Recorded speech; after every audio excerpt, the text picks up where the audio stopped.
Just picked up this BR400, 20 bucks. Guy said it ran when he put it away, but it sat for a while, so I think I'll clean it up, see what we can get out of this. So I just took the spark plug out.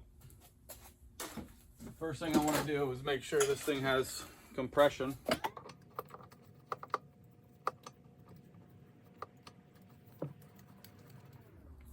Put that in there, make sure it's at 0. Give it a few pumps, about 145, 150 pounds, so that should be definitely enough to run this thing.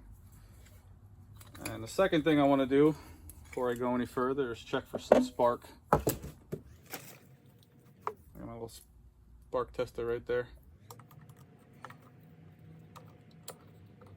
Ground to one side, but the other spark plug holder, test spark plug cap.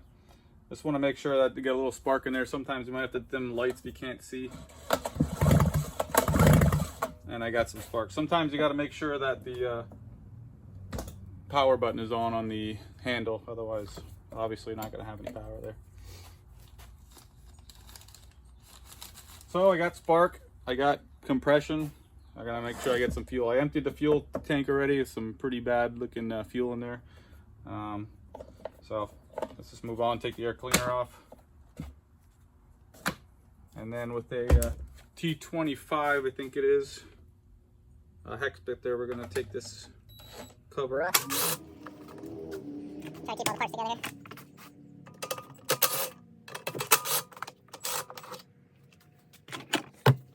And there's our, turn this a little bit. There's our carburetor. All right, right there. So we're gonna get that out, take that hose off, and we're gonna pull the carb apart and see what we got inside. All right.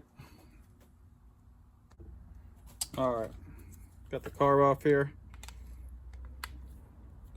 Take the top off here.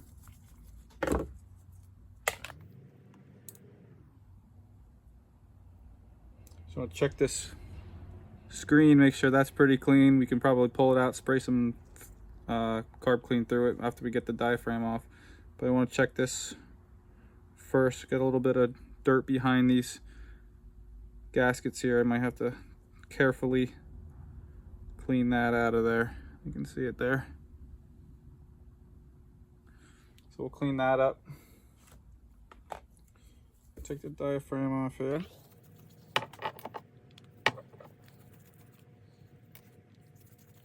Make sure I don't lose anything. I like to keep a little plastic container with all the parts for it. We'll pull the diaphragm off. Sometimes you might need to pry with a screwdriver. Be careful not to ruin the gasket. You got to replace the gasket.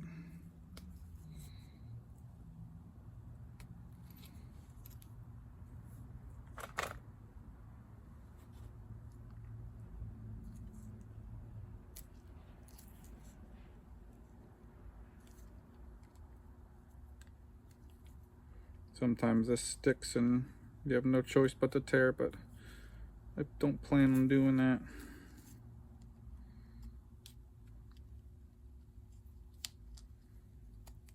So I've got a good amount of dirt in there.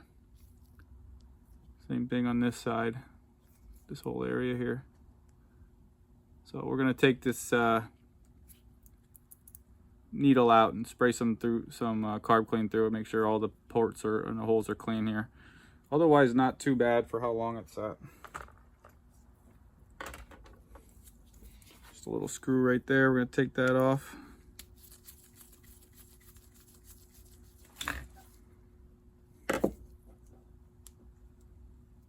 And then the spring and needle will pop out real slow. All right. And now you can see where the fuel comes in. So we're gonna spray all these holes, put everything back together, put it back on, put some fresh fuel on, and hopefully it does the trick. It'll be a nice little buy for 20 bucks. All right, do a little bit of spraying here. Make sure you use some eye protection. Every little orifice here. Just make sure there's no rubber if you're using carb cleaner, because it will destroy gaskets, O-rings.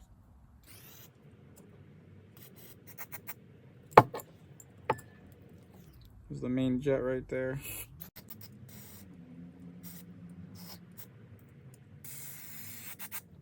Just making sure that every passage is clear. You can spray right through it.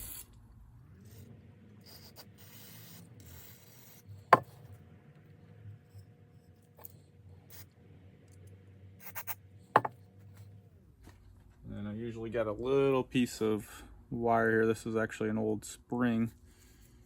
And I feed it through the jet, make sure it's clear. That's good. That's good.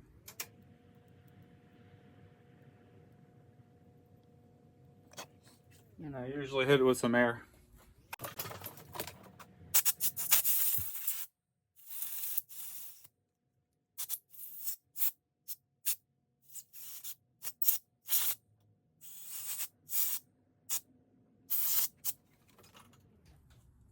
Alright, looks pretty good. We're just gonna slap it back together and alright, so put the screen back in. You can see that there. Push it down with a like a flathead. You just want to make sure it goes in nice and straight. And if it doesn't, like that, pry it back out and start over. There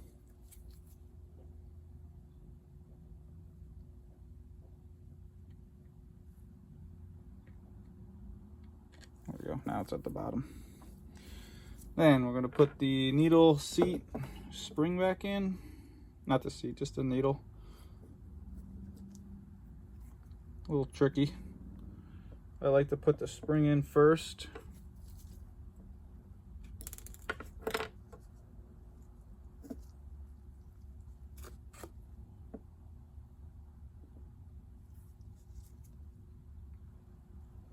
Then I put the pin and the needle together.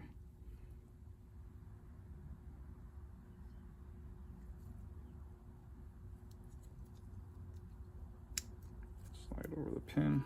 So now it's in. Now I just got to put the screw back in without letting anything go flying across the room.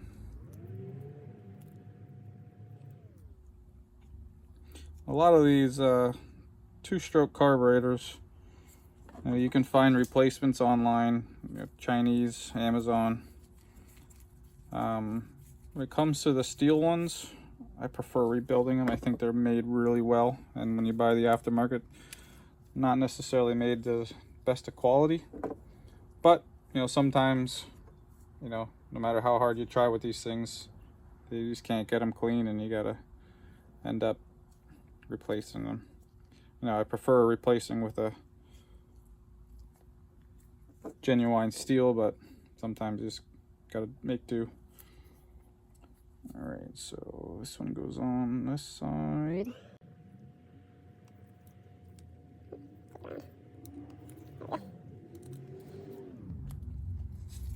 Tighten that guy down.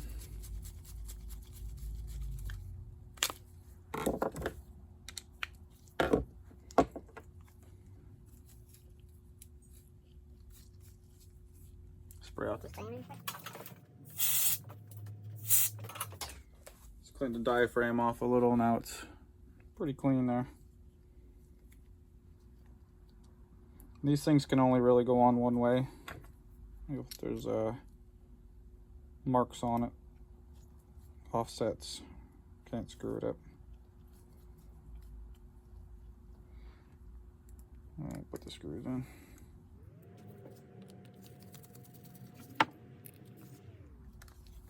Sometimes I use the impact for this just slowly, just to speed it up a little, but you don't want to over tighten and you don't want to strip the screws out.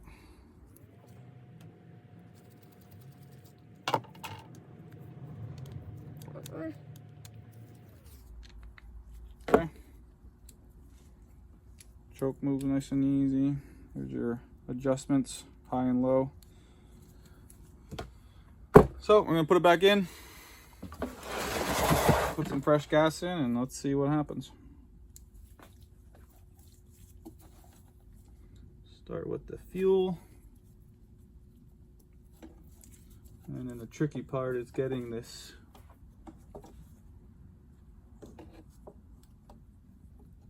throttle cable in.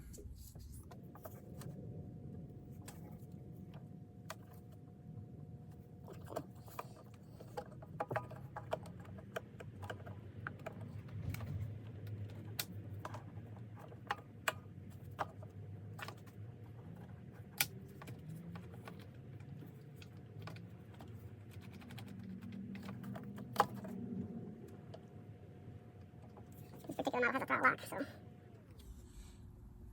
It wasn't allowing enough play. Okay, let's get this in.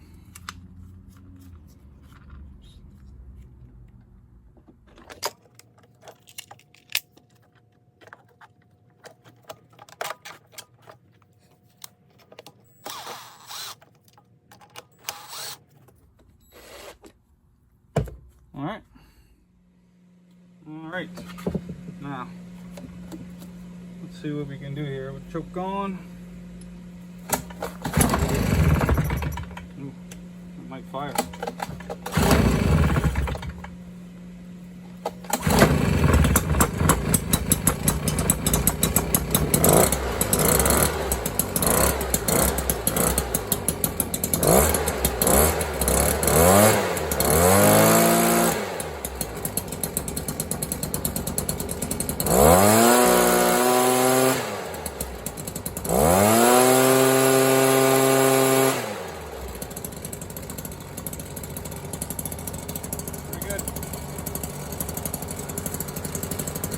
Idles well.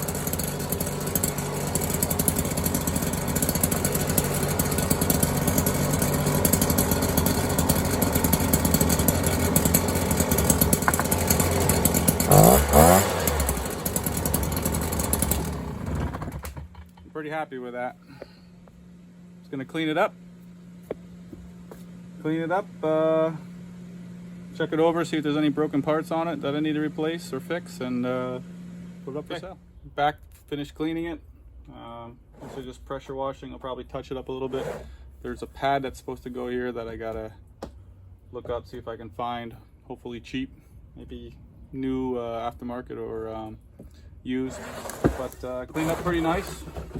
All the parts are here.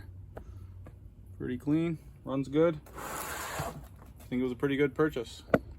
Thanks for watching. This is my first video with small engine repair, and I hope to be making more. So like and subscribe. Thanks.